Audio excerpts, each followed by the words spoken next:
Lexus 700. So far so good naman tong pag road test natin sa kanya. Almost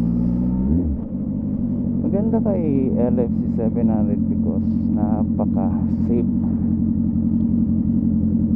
especially sa brake niya kasi naka Brembo siya. Then the rest, yung gulong, safe siya sa mga slide. So galing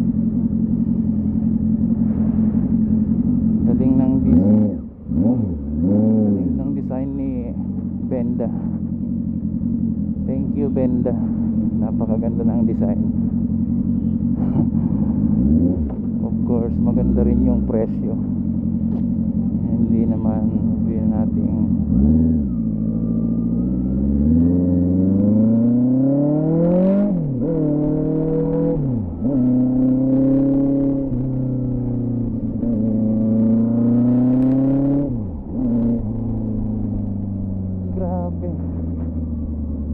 simula nung napalitan ko siya ng ng muffler.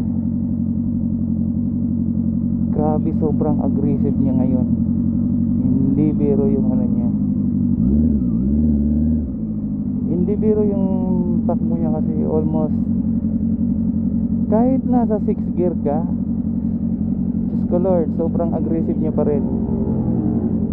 Para siyang superhero pagka binomba mo yung 6 gear niya, bigla na lang ay nako, hindi ko alam no. So sa mga experience ko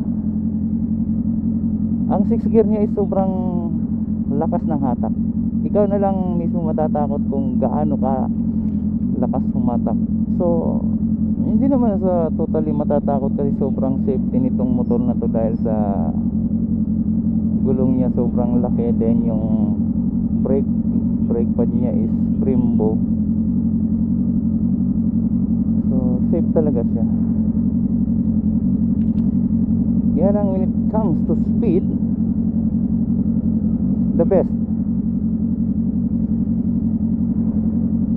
Hindi naman sa kasi 700cc lang to. Hindi naman to kagaya ng ibang 1200 na or 1000cc na big bike. So for me on my experience,